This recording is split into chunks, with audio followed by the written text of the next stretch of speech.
Queridos, continuamos entonces en nuestra reunión. Hoy nos toca completar el capítulo 17 del libro de los Hechos y vamos a ver, que nos hizo una estupenda introducción, el sermón de Pablo, que como ya se decía hace un rato, lo decía Gustavo y también estaba aludido por ahí. Déjenme encontrar el sermón porque... ahora sí, ya me estaba poniendo nervioso. Es un sermón excepcional. O sea, es una obra maestra de la dialéctica, aunque lo miramos desde un punto de vista, nada más que formal y nada más que mundano. Es realmente usar la lógica de la gente, del enemigo, del adversario, para sacar las conclusiones correctas. Y eso es lo que hace Pablo. Toma los argumentos de los griegos, básicamente la filosofía platónica, que estaba dividida entre, como ya vimos, entre epicúreos y estoicos, pero básicamente la filosofía era platónica, aristotélica, la toma, la usa y la reconduce, sin comprometer la pureza del Evangelio. Evidentemente, este tipo de cosas solo lo puede hacer un hombre de la calidad intelectual del apóstol Pablo, además conducido sobre todas las cosas por el Espíritu Santo. Es una pieza estupenda, excede mucho mi capacidad de predicar, es mucho más profundo de lo que podamos hoy ver, pero con la confianza en que el Señor nos va a guiar.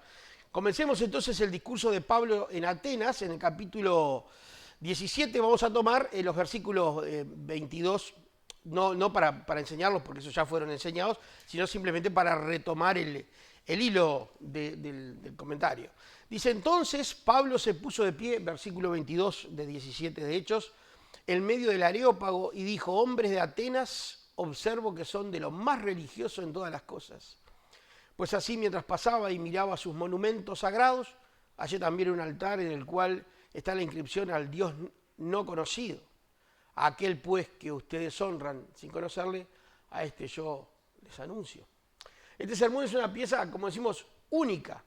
Y es interesante cómo él, sin comprometer un ápice de la Biblia, no alude, no hace algo que casi todos nosotros estaríamos tentados, a solventar nuestras posiciones en el Antiguo Testamento. No lo hace porque los griegos no lo conocían. No lo hacen porque ellos no van a poder entender. Y sin embargo, tomando de lo que puede tomar de las piezas de luz de los pobres griegos, tomando esas pequeñas porciones, él fundamenta y va argumentando y construyendo unas cuantas cosas en este sermón. Ellos adoraban sin conocimiento, lo cual, para estar en Atenas, que era la cúspide de la intelectualidad del mundo, es bastante contradictorio, ¿no? En la ciudad que era la cumbre del conocimiento, Pablo les dice que ellos no saben lo que están adorando. Y empieza así. Es un poderoso contrasentido. Ellos intuían que este Dios desconocido existe, pero no le conocen. Pablo les da a entender que la ignorancia de los atenienses es censurable y que esta ignorancia demanda una rápida corrección. Y en los versículos 24 y 25 él dice: este es el Dios que hizo el mundo y todas las cosas que hay en él. Y como es Señor del cielo y de la tierra, él no habita en templos hechos de mano, ni es servido por manos humanas como si necesitara de algo, porque él es quien da a todos vida, aliento y todas las cosas. Los epicúreos concebían a los dioses como distantes, como vimos el domingo pasado, y despreocupados de los hombres.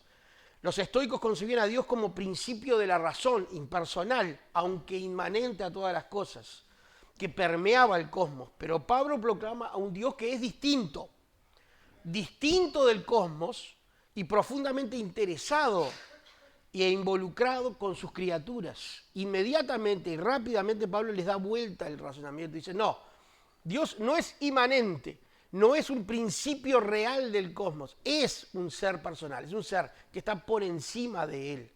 Y no es que nos creó y se dio la espalda, sino que al contrario está muy interesado en los hombres.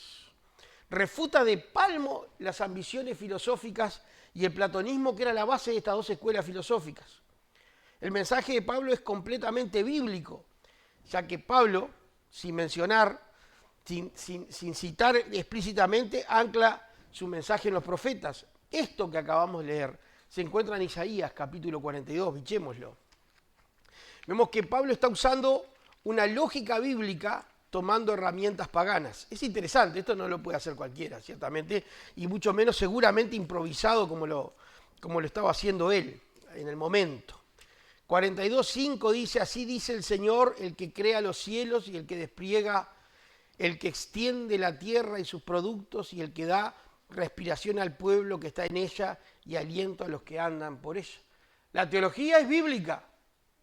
La teología es directamente bíblica. Pablo enseña que el cosmos, el orden existente, ha sido creado por un solo Dios personal. El concepto es no un panteón, sino uno. No muchos dioses, sino uno. No un Dios despreocupado, sino uno preocupado. No un Dios que está en las cosas, en el micrófono, en el estuche de los lentes, en la madera, sino un Dios que está por encima de las cosas materiales.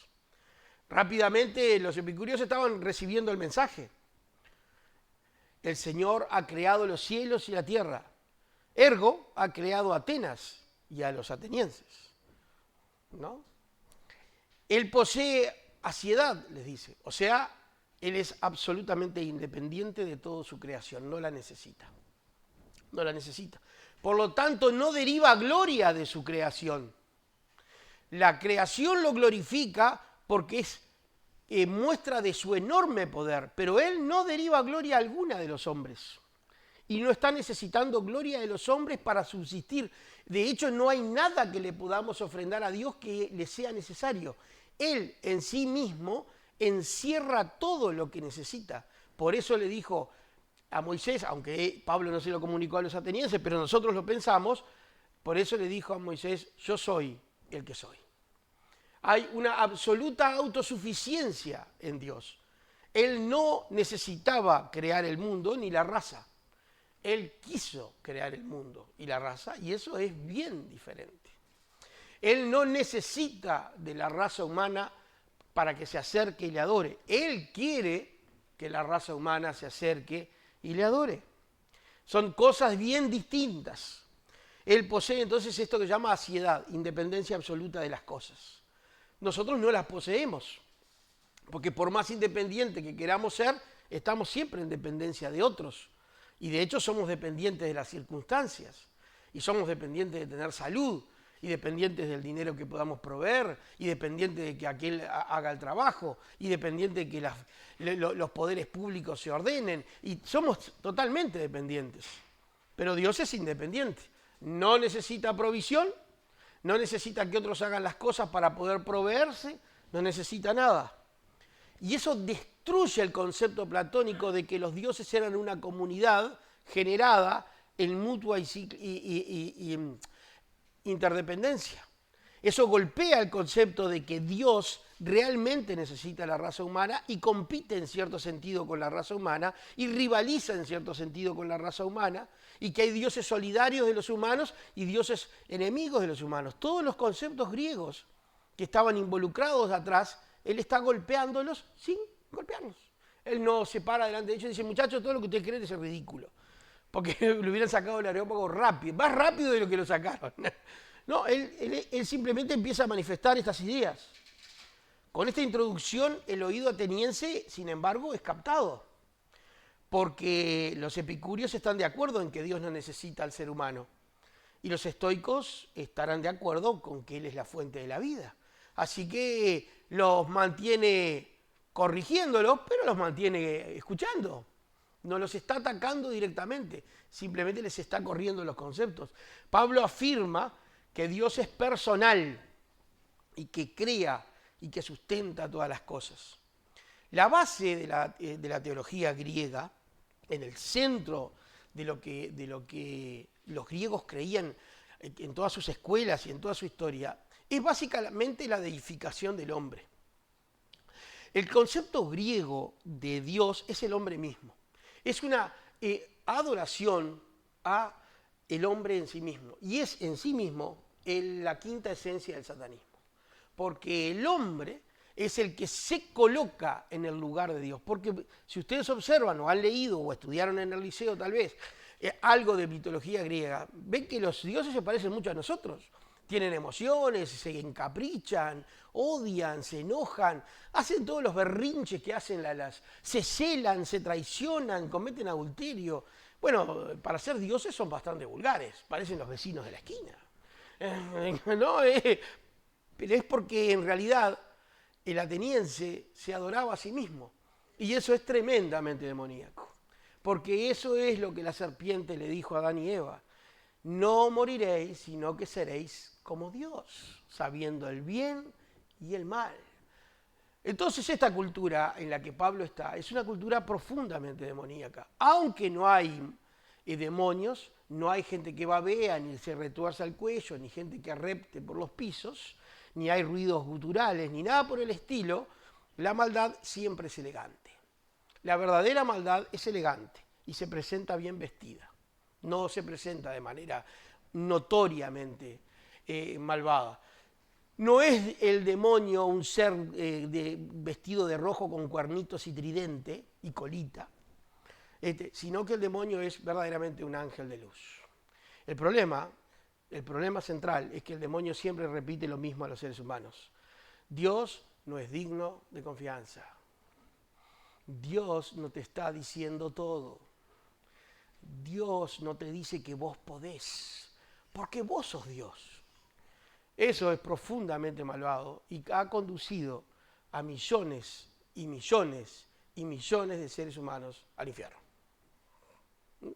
Ahí está la verdadera maldad. Pablo está en el centro de la cultura del mundo de su época. El pensamiento griego, aunque con otros nombres, ha sido profundamente resucitado en el siglo XX por los pensadores franceses. Y es el padre del posmodernismo que nosotros vivimos. O sea que en realidad nosotros no estamos tan lejanos a la cultura donde Pablo predicaba. Porque Gilles Lipovetsky, para acá, pensador que en 1980 dijo que la verdad es que no hay ninguna verdad, estableciendo así una verdad sobre todas las verdades, es que no hay ninguna verdad, esa es la verdad, por lo tanto sí hay verdad, es que no hay verdad. En ese tipo de contradicción y pensamiento circular es el que vive en el mundo nuestro. No importa lo que hagas, depende de que vos lo veas. No hay ninguna verdad establecida, para mí es bueno, si es bueno debe ser bueno. Pero nosotros sabemos que eso es contrario y notoriamente nefasto.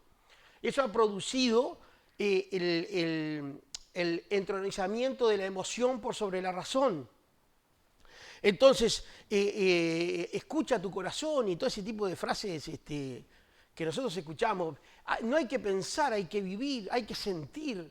Deja que el corazón te guíe. Esa es la receta para el desastre. Pero estos tipos creían en esas cosas. Más moderados en algunos casos, y en algunos otros no, que la época moderna, es lo que Satanás ha ido repitiéndole al hombre generación tras generación. Dale que vos podés, che, vamos arriba. No, ese Dios de los judíos no es digno de confianza. Bueno, Pablo está siendo encargado de ese Dios de los judíos y con misericordia está diciéndole, muchachos, no le erren. Ustedes no son dioses, Dios es real, es personal y sí existe la verdad. Y no es una cosa que surge de mi razonamiento. ¿No tienen ningún conocido que les haya dicho que en realidad los dioses somos nosotros? Sí, porque está, obviamente, aquello del pensamiento positivo. ¿No tienen personas que no quieren hablar de cosas malas porque si se habla se realizan? Ese tipo de pensamiento mágico, primitivo e infantil está propio de un nenito de 3 años, es lo que manda en nuestra sociedad. No hablemos esas cosas. Viste que si vos lo hablás, lo traes. ¿Dónde se ha visto? ¿Dónde se ha visto que el lenguaje produzca realidad? Eso es para tontos, pero sin embargo eso es lo que rige nuestra cultura sofisticada y moderna. No resiste el más mínimo análisis, porque basta que esa persona que dice producir su realidad con su lenguaje se enferme de cáncer y empiece a ver que no puede, por más que hable, detenerlo, para que se dé cuenta que la deidad no es tal, y que el poder no es tal, y que la realidad no se produce. La realidad es algo que nos sobrepasa a todos, y es algo que Dios produce. Entonces, con esta introducción, Pablo está haciendo razonar a esos estoicos. Estos hombres eran hombres preparados, habían leído, no son tontos. Pablo afirma aquí que Dios es personal, que crea y que sustenta todas las cosas. Versículos 26 y 27 dice, de uno solo ha hecho toda la raza de los hombres para que habiten sobre la faz de la tierra. A los racistas esto no les cae bien, pero en realidad la raza es una, no hay razas. Son etnias, algunos más blancos, otros más oscuros, algunos de pelo amarillo, otros de pelo negro. Amarillo y negro es buen color. Algunos de pelo marrón, algunos de pelo medio rojizo, pero somos una sola raza, no hay otra raza. Ni siquiera sabemos cómo era el aspecto del primer Adán, pero lo hizo de barro. Vayan sacando sus conclusiones. Por lo tanto, lo que tiene que ver con la creación es que el hombre no se ha creado a sí mismo. Los griegos pensaban, en su pensamiento filosófico, que Grecia les había dado nacimiento, que ellos habían surgido espontáneamente de la tierra, tal cual, era una cosa mágica. Y ellos habían desarrollado un nivel y una sociedad que hacía que todo lo que no fuera griego fuera bárbaro. Y bárbaro era sinónimo de, obviamente, como siempre todo grupo humano que se ensalza, los otros son los malos, o los peos, o los menos adelantados, o los brutos. Pero Dios dice toda carne viene de un solo hombre. Y ese solo hombre fue sustentado por Dios. Y es una impresionante declaración, de la que se puede dividir 4 puntos estos 2 versículos. Leámoslo de nuevo con detenimiento y veamos lo que Pablo dice en estos 2 versículos. De uno solo ha hecho toda la raza de los hombres para que habiten sobre toda la faz de la tierra. Él ha determinado de antemano el orden de los tiempos y los límites de su habitación, para que busquen si de alguna manera aún a tientas palparan y le hallaran, aunque a la verdad Él no está lejos de ninguno de nosotros. Lo primero que Pablo dice en estos versículos es que hay un sentido de creación. Los estoicos no erraban cuando decían que todos somos hermanos. Él emparenta, pero lo trae de nuevo. Le dice, sí, todos somos hermanos. No todos los griegos, todos los hombres somos hermanos. Pero no por el hecho de ser meramente hombres, sino porque todos venimos de la única creación de Dios, que creó a Adán del polvo de la tierra y a Eva de su costilla. Dios, como creador del hombre, originó todas las razas o todas las etnias y por lo tanto hay una plena integración de la raza como tal. ¿Es esto bíblico? Naturalmente que sí. Malaquías capítulo 2, versículo 10. El último libro del Antiguo Testamento. Malaquías, capítulo 2, versículo 10, dice: ¿acaso no tenemos todos un mismo Padre? ¿No nos ha creado el único Dios? Entonces, ¿por qué traicionamos cada uno a su hermano y profanamos el pacto de nuestros padres? Sí, hay un mismo creador, Padre en el sentido de creador. Otro aspecto que se ve en estos 2 versículos es la providencia de Dios. Él determinó para las naciones el orden de los tiempos y de los límites de su habitación. Esto es increíble, porque quiere decir que cada nación que ha existido, que existe, que existirá, es en realidad una idea de Dios. Hace muchos años, cuando a mí me había dado la intención de estudiar historia en la facultad, yo estaba muy, como todo tipo que le gusta la historia, estaba con temas históricos en la cabeza, ¿no? Y pensaba, ¿cómo es que Uruguay llegó a ser independiente siendo como originalmente y naturalmente es una provincia argentina? Porque eso es lo que nosotros somos de origen. O sea, busquen lo que quieran, es lo que somos de origen. Pero no terminamos siendo parte del Brasil, ni terminamos siendo parte de la nación a la que naturalmente perteneceríamos, siendo que Artigas era partidario de la unión con las provincias, que La Valleja lo era, que Rivera lo era, y que Oribe lo eran los 4 forjadores de nuestra nación. Los tipos tenían el mismo proyecto que no salió. Después, con el tiempo, me convertí y empecé a ocuparme de otros temas, pero estando siempre entreteniéndome como hobby en estos temas a los que me dedico de hobby, llegué a esta conclusión. Uruguay existe porque Dios así lo ha querido. Y eso sí que es un poderoso estímulo para ser nacionalista. Eso sí que es un poderoso estímulo para querer a la nación a la que Dios dio, porque por algún motivo que se esconde a nosotros, Él ha querido que este país sí exista y ha fijado sus límites de origen y Él sabe el tiempo que durará, vaya a saber cuánto dura o si dura hasta que Él venga, no lo sé. Pero lo importante es que Él ha fijado los límites de eso. Es tan estrecho el control, les dice Pablo a los atenienses, que Dios tiene del mundo, que las naciones solo existen si Él quiere que existan. Ni siquiera eso es creación humana. Así como vos no decidiste nacer con tu genética, con tu familia, con tu lenguaje en el tiempo en el que naciste, ni vas a elegir el lugar y el momento de tu muerte, ni de qué vas a morir, ni cómo vas a morir. Las naciones, como grupos colectivos, no existen por voluntad humana, existen por voluntad divina. Y eso sí que era un duro golpe para la teología griega.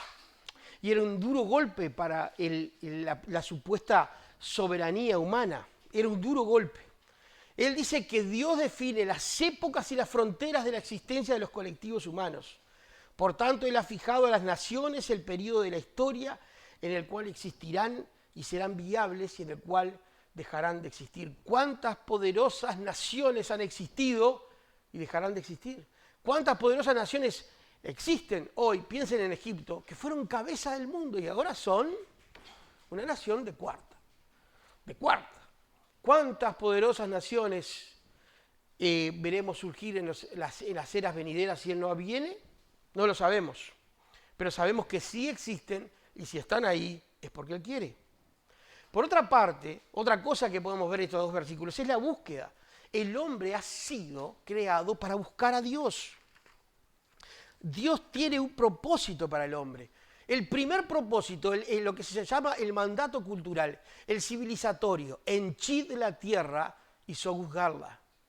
Eso es algo que el hombre ha cumplido a rajatabla, de mala manera debido al pecado. Se ha peleado, ha conquistado, ha dejado de conquistar, ha ido y venido, pero el hombre ha ido henchiendo la tierra y llenándola. Y los únicos lugares que no están habitados por hombres, en gran cantidad, son lugares realmente inhabitables, pero aún así en la jungla más espesa y en los desiertos hay gente, porque el hombre ha henchido la tierra. Lo que el hombre no ha cumplido es el otro propósito para su propio mal como raza, que es buscar a Dios.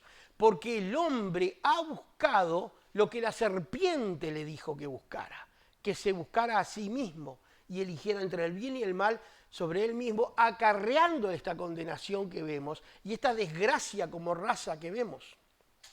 Sin embargo, Dios nunca se ha dejado sin tener algún testimonio, aunque más no fuera la creación, para llamar a los hombres a buscar al Creador, al sustentador de todo y encontrar al verdadero Dios.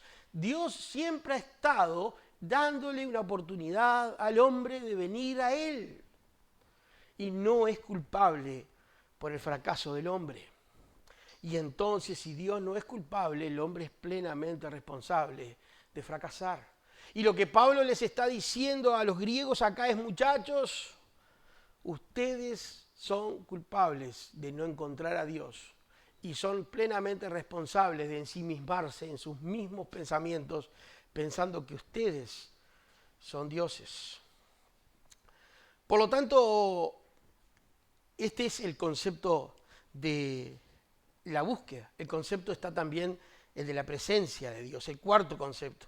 Dios corrige a los estoicos cuando afirma: Dios no está lejos de nosotros. No, Dios no es que nos creó y nos dio la espalda. No, dice Pablo, no está lejos de nosotros. Así se mueve del concepto plural de naciones al concepto individual de la persona.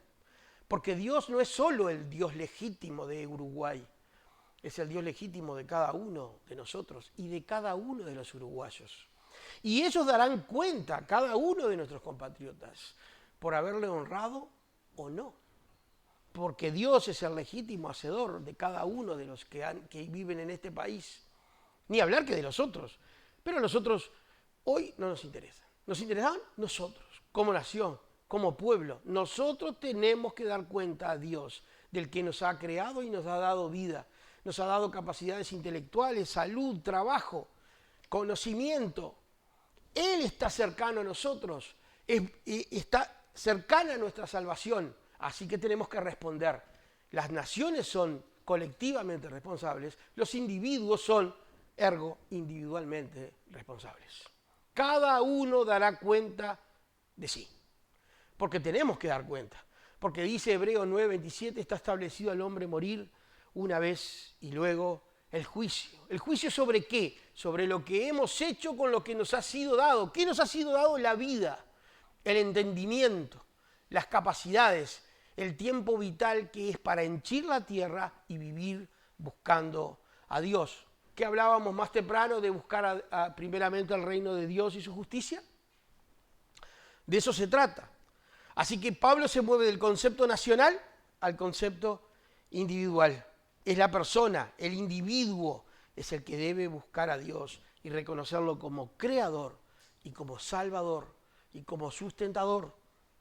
Cada ser humano es responsable personalmente ante Dios. Hay que dar cuenta a Dios.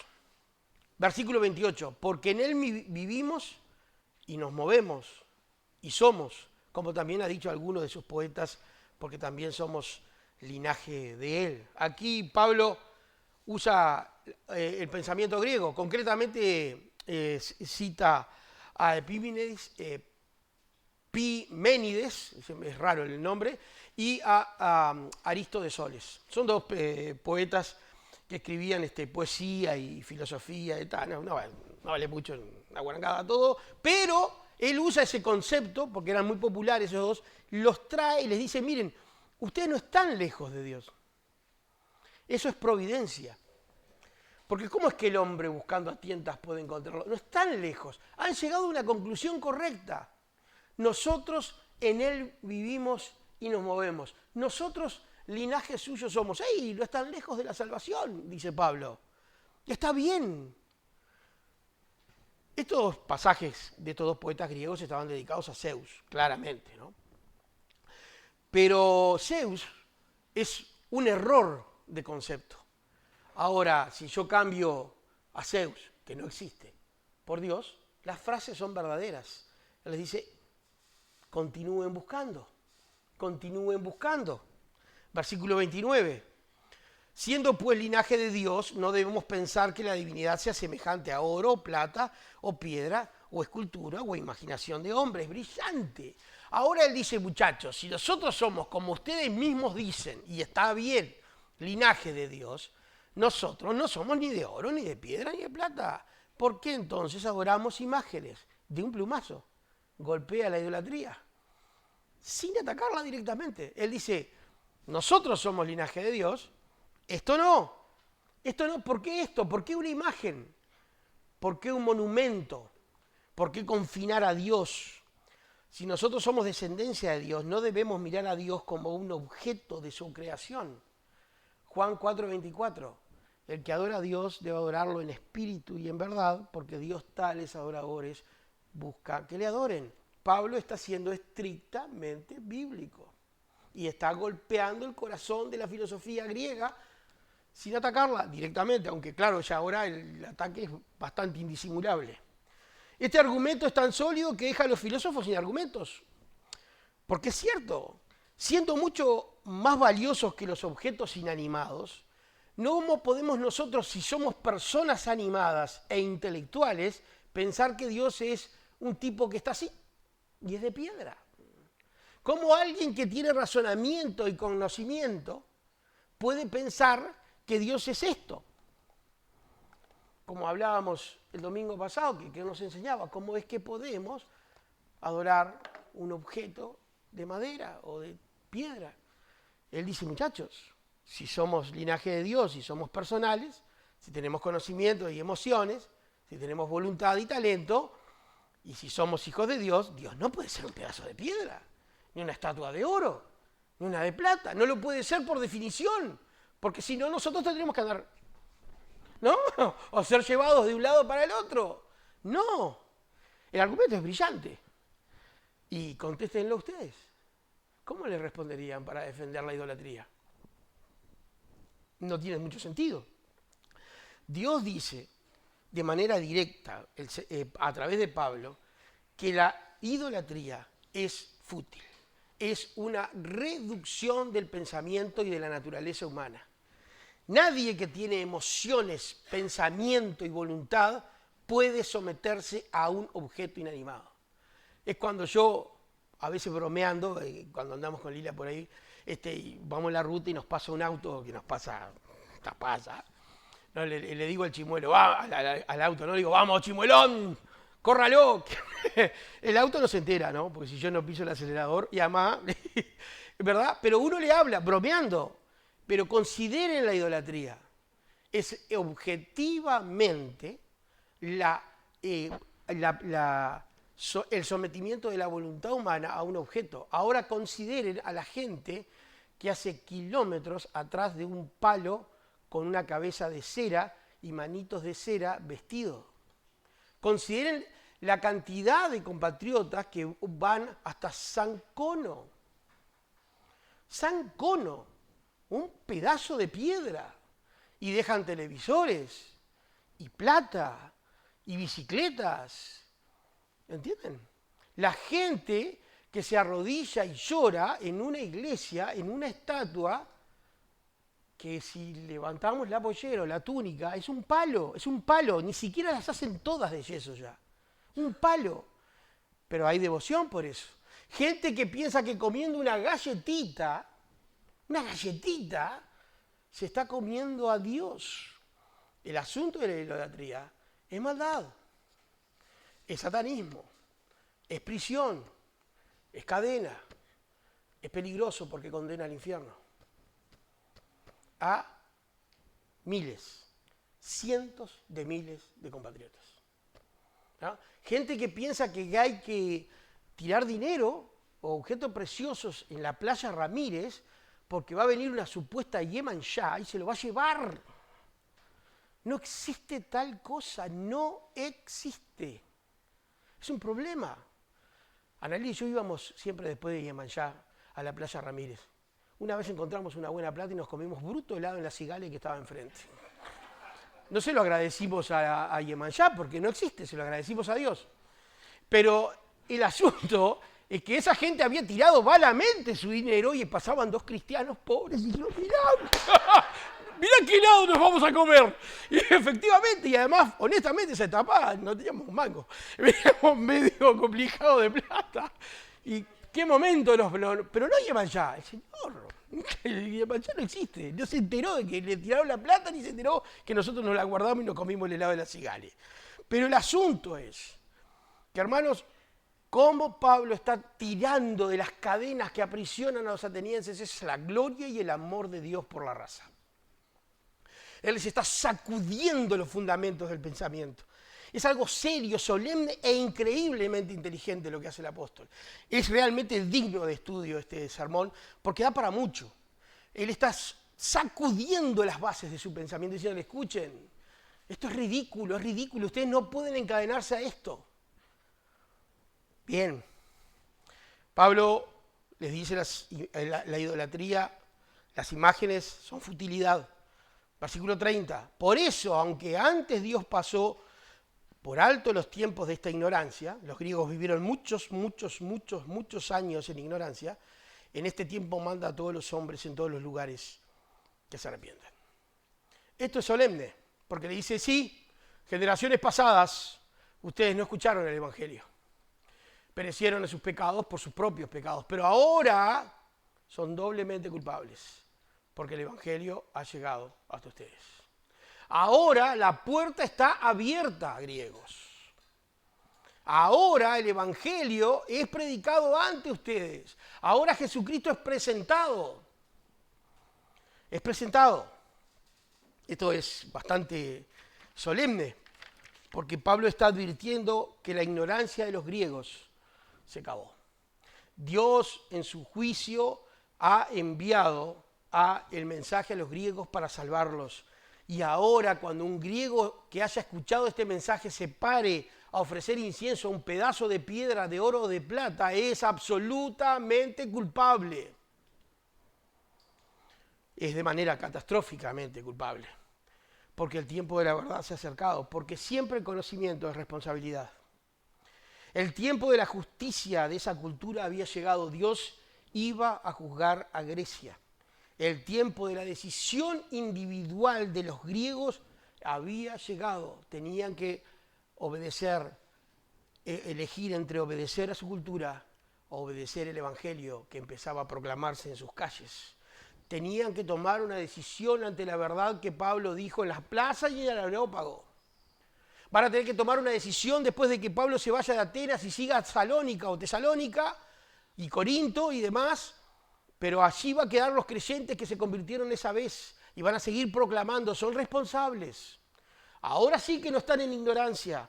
Dios no solo es el creador del hombre, Él es su juez final. Es su juez final, versículo 31. 30. Por eso, aunque Dios pasó por alto en tiempos de la ignorancia, en este tiempo manda a todos los hombres en todos los lugares que se arrepientan, por cuanto ha establecido un día en el que ha de juzgar al mundo con justicia por medio de un hombre a quien ha designado, dando fe de ellos a todos al resucitarle de entre los muertos. Pablo es directo. ¿Cuál era el centro de la teología platónica, dijimos? El hombre. Así que Pablo dice que hay un hombre que ha de juzgar a los vivos y a los muertos. Él les está diciendo, bien, es cierto, hay un hombre divino, pero no sos vos, no soy yo, no eran los griegos, no eran los fenicios, no eran los judíos, es solo Jesucristo. Jesucristo es el hombre. Jesucristo es el hombre. Y como hombre tiene autoridad de Dios con poder porque Dios le resucitó de entre los muertos y golpea absolutamente el concepto de transmigración de las almas que nos enseñó que en el domingo pasado o la reencarnación como se le conoce habitualmente. Dice resurrección, no transmigración. Resurrección. Para los filósofos griegos que tenían cierto asquito, algunos, por las cosas materiales, esto de volver a tomar cuerpo, ni ahí. Sin embargo, en el centro de la teología griega hay un punto verdadero. Hay un hombre que es divino. No la raza, pero uno de nosotros es divino. Por eso la Escritura, que no puede ser anulada, en el Salmo 8 nos llama dioses. No porque seamos divinos, sino porque somos linaje de Dios, cuando estamos en conexión con el hombre divino, que es Cristo. Y esto, si no es brillante, no sé qué será brillante. Pero este hombre realmente es para aplaudirlo de pie. Claro que es el Espíritu Santo el que lo guía, pero el hombre también tenía lo suyo. Sabía cómo acomodarse y sabía cómo hablar con los filósofos. Y en nada está avergonzado de la teología, en nada está comprometiendo la teología, en nada está comprometiendo la pureza de lo que predica. Sin embargo, usa los razonamientos griegos y les predica el Evangelio. Cita y se basa en las escrituras hebreas usando razonamientos paganos. Es realmente un capítulo de lo más grande que hay en la escritura, cómo Dios puede llegar a usar un hombre. Así que, en definitiva, hay un hombre que juzgará al mundo. Pablo ha tomado esa idea y ahora les dice, hay un hombre. ¿Saben cómo sabemos que es él? Porque resucitó de entre los muertos. Con todos los filósofos podrían cuestionar esto, y de hecho no lo cuestionan. Lo peor que puede ocurrir, en algunos casos ocurre, los filósofos no lo cuestionan, simplemente lo rechazan. No lo cuestionan. Ahí lo dice, estás equivocado, Pablo, le está cerrando. No, dice, bueno, ¿qué diremos después de esto? Desdén y rechazo, lo peor. Lo peor que puede pasar. Dios provee la autoridad al resucitado de entre los muertos. Él la tiene, creamos o no. Él es el juez de los vivos y los muertos, creamos o no creamos. Por Cristo o en Cristo estamos salvos o perdidos, creamos o no lo creamos. Él es el acceso o no hay ningún acceso. Pablo les está diciendo es a través de Él. No ha hablado de crucifixión, ¿se dieron cuenta? No ha hablado de segunda venida, ni va a hablar porque no lo van a dejar. Sin embargo, la teología ha sido claramente expresada. Siempre el núcleo de la predicación apostólica, siempre, lo hemos dicho muchas veces en los Hechos, y lo vamos a seguir diciendo, es la resurrección de Jesucristo. Y ese tiene que ser el núcleo de nuestra predicación. El núcleo de nuestra predicación no tiene que ser que Dios te va a sacar de los problemas, porque no sabemos si eso es así. El núcleo de nuestra predicación no debe ser Dios te va a sanar, porque no sabemos si es así. El núcleo no tiene que ser va a sanar tu matrimonio, va a sanar tu finanza, todas esas cosas, porque no sabemos si eso es así. No lo sabemos. El núcleo de nuestra predicación es predicamos a Jesucristo y a este resucitado, crucificado y resucitado. Ese es el hombre que es el juez final de tu destino. Ese es el centro de la cuestión que separa a los vivos y a los muertos. Esa es la gran diferencia entre nosotros. No importa si somos uruguayos, argentinos, brasileros, franceses, españoles, ingleses, eso no importa. Lo que importa es si sos creyente o no lo sos. No importa si sos un gran intelectual, un intelectual mediocre, un intelectual pobre, si sos gran trabajador, si no lo sos. No importa si sos rico o pobre, sano o enfermo, hombre o mujer. Lo que importa es si sos creyente o no. Es la gran diferencia. Pero sobre todo es la desesperada necesidad del que no lo tiene.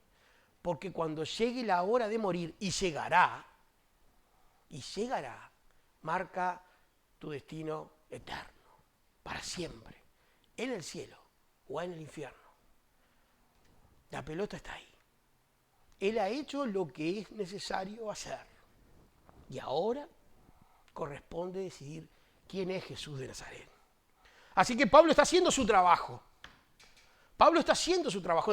Cuando escribe a los tesalonicenses, una iglesia, una ciudad griega a la que le fue mejor, él les va a decir que Jesucristo es el juez de todos.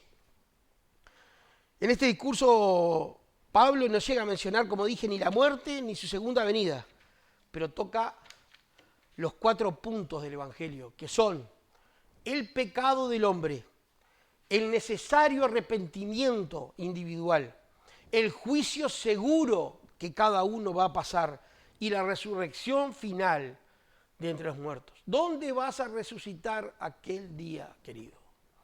¿En gloria o en llamas? Porque a algún lado vas a resucitar, ¿eh? ¿Dónde vas a estar? ¿Dónde vas a estar? ¿En la gloria del Señor o en el tormento del infierno? ¿Dónde vas a estar? Pensalo bien. Pensalo bien. Porque no se sale de allí. No hay segundas oportunidades. Este es el tiempo de decidir. Pablo, asumiendo que los griegos no conocían el Antiguo Testamento, ni sabían nada de Jesús, sin embargo, enseñó en este sermón la doctrina de Dios, la doctrina de la creación, la doctrina del hombre, la doctrina del juicio y la doctrina de la resurrección. Menudo. Todo tirado en 7 versículos, uno atrás del otro. Dios es real, Dios es personal, Dios lo ha creado todo, Dios ha creado todo, la doctrina de la creación, tú eres criatura de Dios, la doctrina del hombre, Dios va a juzgar por un hombre a los vivos y a los muertos, la doctrina del juicio, Dios ha resucitado a Jesucristo y todos resucitaremos con Él, la doctrina de la resurrección. Pablo aquí usa recursos paganos para comunicar el mensaje como punto de contacto, pero ni acomoda ni compromete la pureza del mensaje. Él permanece fiel a Dios. La única esperanza que nosotros tenemos para con nuestros queridos inconversos es que permanezcamos fiel al Evangelio sin echarle ninguna agua. Versículos 32 al 34. Cuando lo oyeron mencionar la resurrección de los muertos, unos se burlaban, pero otros decían, te oiremos acerca de esto en otra ocasión. Unos se burlaban. La burla es el recurso del que tiene miedo o del que es un absoluto inconsciente, cualquiera de las dos cosas. Y te oiremos en otro tiempo es el desdén, no me importa mucho el tema, horrible para la persona que lo tiene, o esto me incomoda, no lo quiero escuchar. Bueno, muchas veces que hablamos de Dios incomoda, pero la persona cuando se enfrente a Dios en la hora de su muerte va a agradecer esa incomodidad. Va a agradecer ese incomodidad. O va a maldecir que nosotros lo dejamos cómodo y no le dijimos nada. Quédate cómodo en lo tuyo. Y despertá en el lago eterno de fuego. Esa es la historia. Él al final toca el asunto de la resurrección y termina golpeando el concepto platónico, el concepto griego de reencarnación. Con su desdén por lo material, algunos juzgaron increíble y otros innecesaria la resurrección. No obstante, en esta brillante exposición, el Espíritu Santo alcanzó a los que quiso, y algunos de ellos se convirtieron a Dios. Dice, te oiremos más adelante, en otra ocasión, versículo 33, así que Pablo salió en medio de ellos. Esto ocurrió hace 2000 años, queridos, 2000 años más o menos. ¿Cuántos de los integrantes de esa asamblea hace 2000 años están en el infierno y seguirán allí? ¿Cuántas veces piensan ustedes que piensan en este día? Cuando el apóstol Pablo les visitó, cuando se paró ante ellos y habló del hombre que va a juzgar a los vivos y a los muertos, cuando habló de la resurrección, ¿cuántos de ellos piensan ustedes que darían todo por volver a escuchar a Pablo y tener una actitud diferente? Ese es el problema con esto, es que ahora es el tiempo, después no hay chance. Imaginen al más sabio de los griegos platónicos de esta época, epicurio o estoico, no importa, en el infierno pensando en las veces que pudo haber aceptado el mensaje y no lo hizo y no lo va a volver a hacer. Imaginen que ese mismo hombre va a mirar las bodas del Cordero de la que nosotros vamos a participar y va a ver la gloria del reino extendiéndose por todo el universo y él está fuera. Pero ese día, cuando Pablo visitó el Areópago, se burló, se rió o lo menospreció. Esa es la enorme tragedia cuando se predica el Evangelio ante una raza caída. El desdén de lo que realmente importa y la preocupación por lo que no importa nada. Porque para una persona que ha estado 1000 años en la gloria o 1000 años en el infierno, este mundo no significa nada. Pongamos las cosas en su lugar. Así que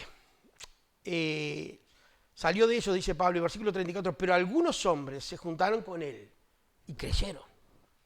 Entre ellos estaba Dionisio, quien era miembro del Areópago. Bueno, este zafó. Y una mujer llamada Dámaris y otros con ellos. Dios no se rindió con Atenas. Siguió una iglesia allí. Dios no se rinde con Uruguay. No lo hagamos nosotros. No lo hagamos nosotros. Nosotros somos la luz de Uruguay. No sé si del mundo, pero de Uruguay seguro. Nosotros somos los que portamos el mensaje para que Uruguay sea salvo como nación y como individuos. Si Uruguay elige malos gobernantes, es porque nosotros los votamos. Si Uruguay es un país pagano, es porque nosotros nos callamos. Si Uruguay tiene una educación sexual que violenta la intimidad de nuestros niños, es porque nosotros nos callamos la boca, porque no queremos ser incorrectos. No le va a servir a esa gente nuestro silencio. ¿Incomodará nuestra boca? Sí. Pero ¿cuánto van a valorar aquel que dijo, no, no vayas por ahí, no saltes? Porque en el mismo salto, aunque la persona nos haga caso, se va a estar dando cuenta de que nosotros queríamos advertirle. Nuestro trabajo es glorificar a Dios. No es sencillo, pero es nuestro trabajo. Hagamos nuestro trabajo. El Señor bendiga su palabra.